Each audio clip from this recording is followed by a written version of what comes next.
Okay guys, so here is a mental health update of exactly how I am right now. Today is February 28th, 2018. Currently I am off all medications and currently I am not doing well. So to be honest, I haven't been doing well since about October or November 2017. I got really stressed out around Christmas time. I work as an artist and that's my busiest time of year. Around September is when things start really ramping up for me, right through until the end of December. That's when I get the most sales in my Etsy store. That's when I have all of my fairs and art markets and craft fairs, and I sell the majority of things. That's when I get the most of my commissions. It's just a really busy time of year for me, and it puts a lot of extra stress on me. And in addition to that, Christmas is a really tough time because it brings up a lot of negative emotions from my childhood, and it's a struggle. It just is a struggle.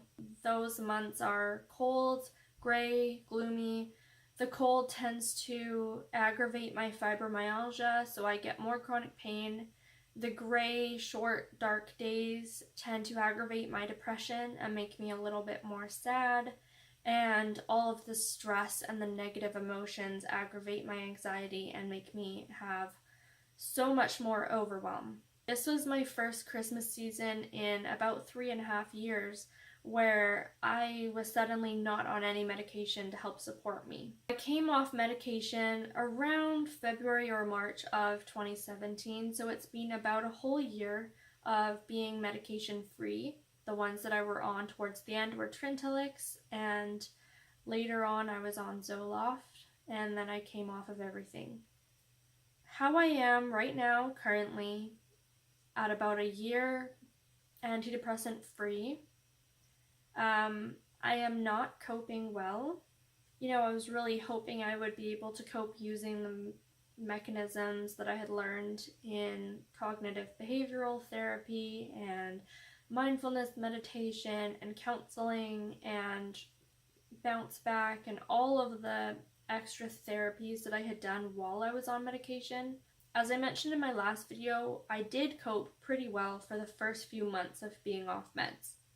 Now, I don't know if that's just because it takes a lot more time than I anticipated for relapse to occur, or it just took time for the anxiety to snowball, but whatever the reason, it got worse and worse and worse and worse as time went on. I became more anxious, I became more panicky, and I became more overwhelmed, and I began to just get the sense that I was spreading myself far too thin and that I wasn't coping and that I couldn't do this. I think one of the hardest parts is just this feeling of hopelessness where even though I know that there are solutions, you just start feeling absolutely stuck. I think for me that's just the hardest part. It's one thing battling the emotions themselves, but just that complete feeling of helplessness and like you cannot do this anymore. That's just what's really hard. That's what's the toughest thing, I think, for me. So yeah, over the past few months, my anxiety has gotten to the point where I feel panicky going in the grocery store. I had to order my groceries from home instead of going for a big shop because I couldn't handle it. I felt panic attacks in Costco, and so this last time when I needed to go to Costco, I didn't go.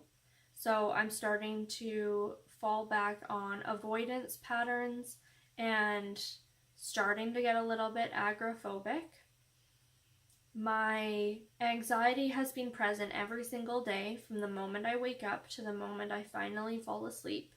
It's been causing insomnia.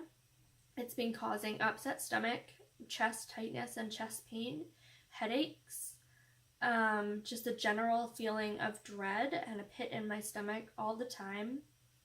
I've been getting nausea, lightheadedness, a lot of dizziness, just a feeling of desperation and hopelessness and helplessness, and like, I cannot do this, I can't cope, I can't keep going, and I don't know what to do. Even though I know there's solutions because I got help before. That's the thing, it's like, even though I know there's solutions, it's just this deep-rooted feeling of hopelessness, like there isn't anything that's gonna help me. I started having panic attacks, and I've started worrying about anything, you know, somebody coming over. I used to enjoy that, now it's causing me panic. Any kind of fun things that I should enjoy. My anxiety also got so bad that I cannot drive anywhere anymore. I had some very severe panic attacks in the car while driving on the highway. And where I live now, because obviously I moved from where I was before, where I live now, I'm a little bit further out from my family and from town, and so I have to drive on a highway in order to get in to see my family, and I can no longer do that. My anxiety got so bad. I was so panicked about not being able to pull over. What would happen if I passed out while driving? What happens if I have a panic attack while driving? What if I throw up while driving? I would start to feel sick. My hands would start to go numb. I started to feel dizzy, and my eyes got blurry, and I couldn't concentrate, and I felt like I was a danger behind the wheel. And it got to the point where now I cannot drive to go see my family unless my husband drives me. So you add all of those things up, and objectively, I am in a bad place. And back when I got on antidepressants for my anxiety, once they started working and I looked back to where I had been, I realized the magnitude of how bad and how severe my anxiety was. And I promised myself that next time I would recognize the signs. Because I lived with that kind of anxiety and depression, debilitating anxiety and depression, for a couple of years before I sought treatment before. And I promised myself that if it ever happened again, I would notice those signs and I would take heed and recognize that it was harmful. And I feel like that's what I'm doing right now, is I'm realizing how bad of a place I'm in. I'm recognizing how limited my life is becoming again. Because that's the thing, my independence is gone now. I can't drive myself into town. I can't drive myself to the pet store to buy food for my cats. I can't drive myself to the grocery store, nor can I go in the grocery store, nor can I deal with a checkout line, because all of those things cause panic. I can barely get out of my house. I felt really anxious when a friend came over to visit, even though I was in my own home and I was safe. I was just sitting on a couch. I had an episode of intense dizziness and anxiety.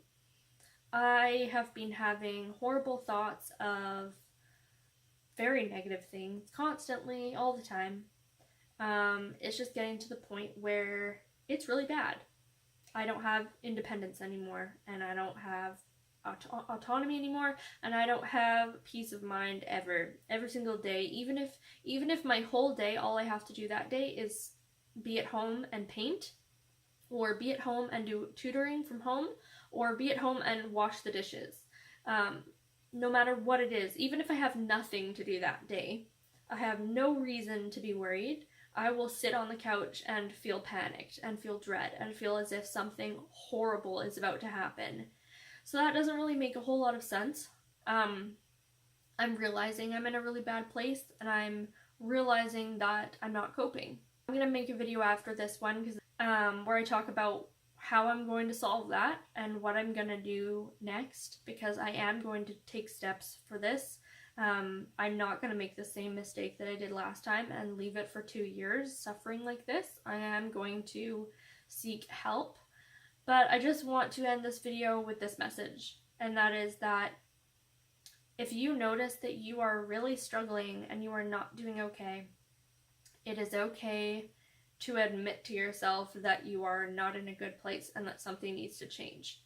And I think recognizing it is the hardest part, because often we can be in denial about how badly affected we are or how detrimental it is to us and our life. And sometimes when you're in it, it can be really hard to see the rational side of things. When you're in it, it can be hard to realize that there is hope. And when you're in it, it can be hard to realize how bad you are. And when you're in it, it can be hard to realize that now is the time that you need to reach out and seek help. And asking for help can be really hard when you're experiencing it. But when you come out the other side, you realize how bad you were and how much you needed that help and how good it was that you got that help. And I know that from the last time this happened to me, and that's why I'm promising myself that I will recognize it and deal with it this time. Don't be afraid to do that for yourself, and if other people also notice that you're not coping, listen to them and take their advice, and don't be afraid to share with people how you're feeling, and surround yourself with some form of support network. Just find something that you can lean on and don't be afraid to seek that help for yourself. So I hope that you guys are all doing okay. Again, thank you for all of your kind comments. I'm going to be working really hard on replying to some of them.